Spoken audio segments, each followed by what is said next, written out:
Assalamualaikum warahmatullahi wabarakatuh.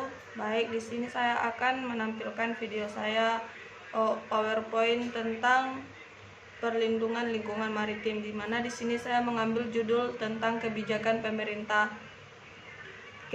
pemerintah tentang lingkungan.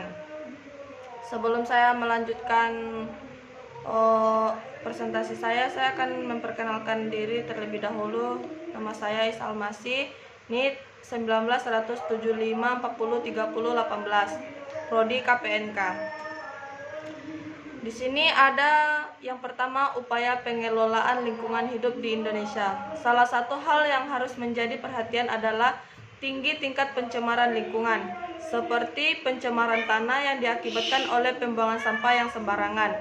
Pencemaran tersebut mempunyai dampak yang sangat luas dan sangat merugikan manusia. Oleh karena itu, harus diupayakan pengurangan pencemaran lingkungan, bila perlu meniadakan sama sekali.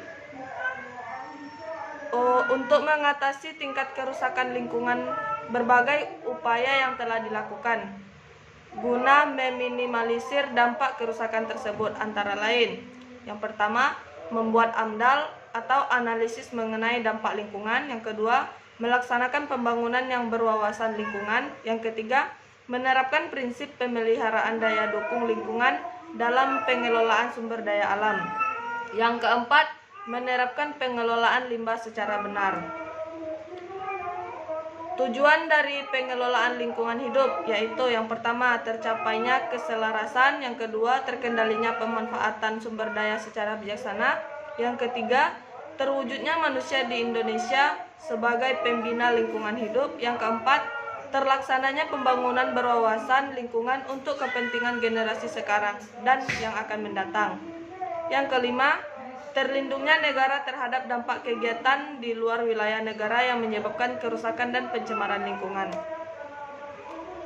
Di sini ada kebijakan yang ada di Indonesia dalam kaitannya dengan kegiatan pembangunan. Yang pertama, kebijakan lingkungan menjadi manajemen puncak suatu organisasi. Yang kedua, sesuai dengan sifat, skala, dan dampak lingkungan kegiatan produk atau jasa. Yang ketiga, komitmen terhadap peningkatan kualitas lingkungan secara berkelanjutan, pencegahan pencemaran, kepatuhan terhadap peraturan lingkungan, dan persyaratan lain yang relevan. Yang keempat, memberikan kerangka kerja untuk membuat dan mengkaji tujuan dan sasaran lingkungan.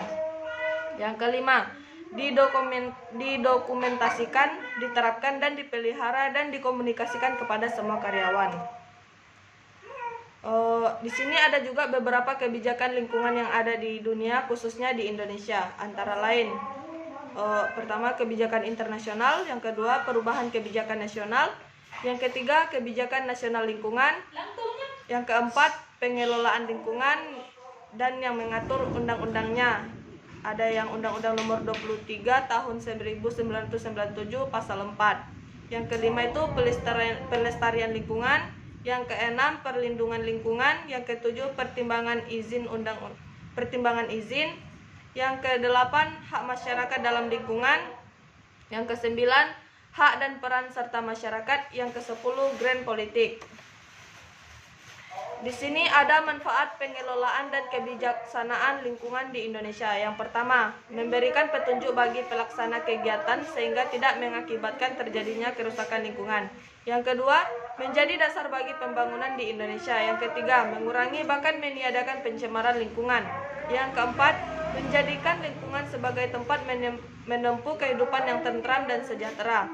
Yang kelima, menyadarkan makhluk utama manusia untuk senantiasa menjaga kelestarian lingkungan agar tercipta hubungan yang harmonis di antara keduanya. Yang keenam, serta ribuan manfaat lainnya dari upaya tersebut. Sekian dan terima kasih hasil dari presentasi saya. Apabila ada kesalahan yang tidak berkenan, saya meminta maaf. Sekian dan terima kasih.